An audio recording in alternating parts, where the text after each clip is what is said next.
Bonjour, je suis Mylène Ridel, coach facilitatrice et formatrice en entreprise, spécialisée dans l'efficacité relationnelle, l'intelligence émotionnelle et les dynamiques collectives et collaboratives. Nous nous retrouvons pour une nouvelle vidéo et aujourd'hui je vais aborder comment développer les intelligences collectives en augmentant la qualité des relations dans les équipes. Les toxines relationnelles, vous connaissez ? Elles sont aussi appelées les 4 cavaliers de l'Apocalypse.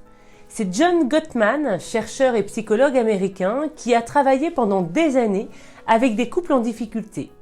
Il était capable de déterminer avec une précision de 91% si un couple allait divorcer rien qu'en les écoutant parler quelques minutes.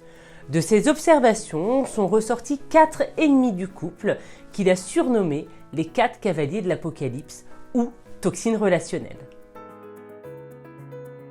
Ces 4 toxines de la relation sont dommageables pour toutes les relations, y compris bien sûr pour les relations professionnelles.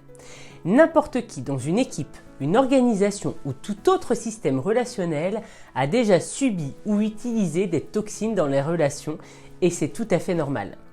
Rassurez-vous, la plupart des individus chevauchent avec les cavaliers de temps en temps avec peu d'effets négatifs dans la relation.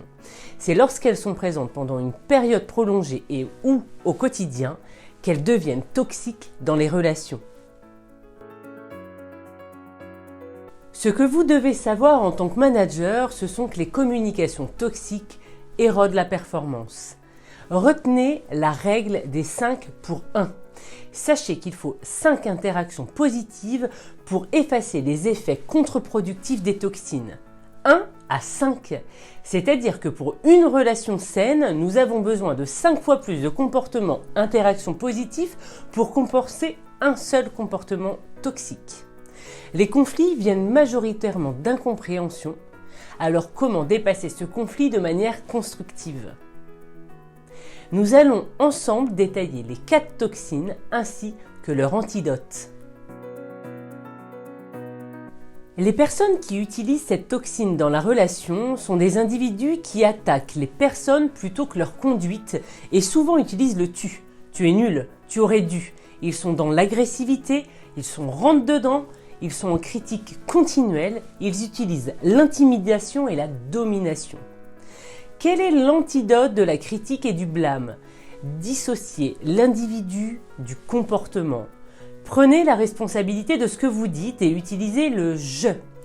Transformez la plainte en une demande concrète et réelle et enfin faites preuve de curiosité vis-à-vis de votre interlocuteur.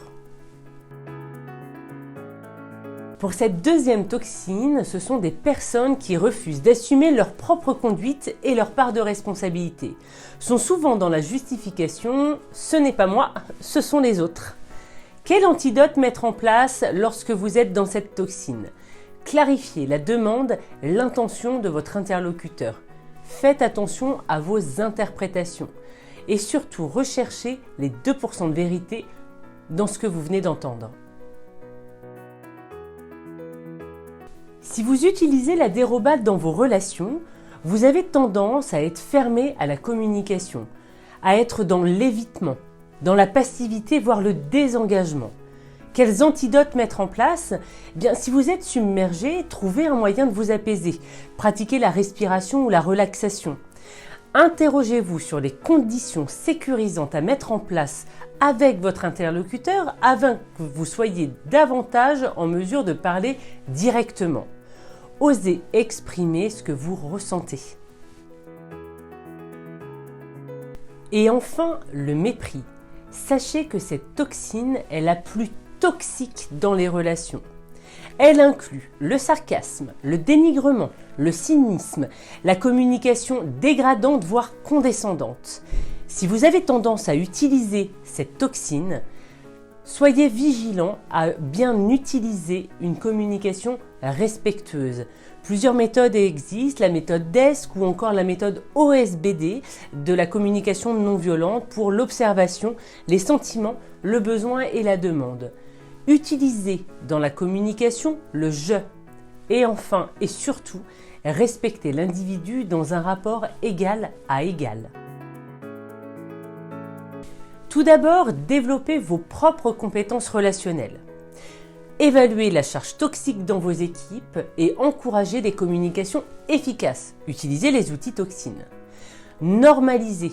C'est humain d'avoir des comportements toxiques et de refuser une tentative de rapprochement. Faites prendre conscience à vos équipes de ce qui se joue dans leurs relations, cela permettra de les diminuer. Trouvez d'autres moyens pour communiquer, les impliquer dans le processus relationnel. Utilisez les antidotes pour neutraliser la toxicité des toxines. Et enfin, en tant que manager, augmentez les comportements positifs. Rappelez-vous le rapport 5 pour 1. Si vous souhaitez aller plus loin et obtenir davantage d'informations sur les toxines ou recevoir une synthèse de cette vidéo, envoyez-nous un message à l'adresse qui s'affiche en bas de votre écran. Laissez-nous également des thèmes, des sujets que vous aimeriez voir abordés dans nos prochaines vidéos. Enfin, abonnez-nous à notre chaîne afin de recevoir nos futures vidéos.